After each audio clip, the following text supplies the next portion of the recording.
It's my wife's 2005 Pontiac Vibe, and we were driving it the other day and noticed that the shift indicator backlight, the cigarette lighter backlight, and then there's two bulbs like right here and right here that kind of light this all up.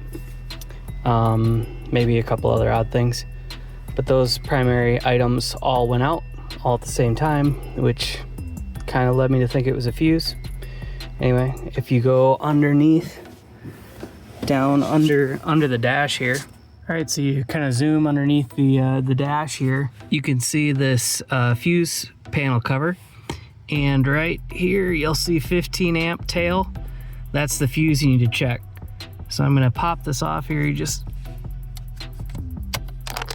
go like that, and I'll pull this fuse right here.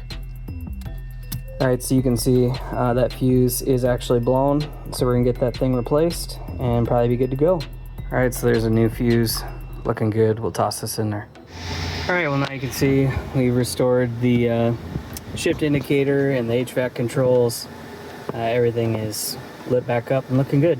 Thanks for watching.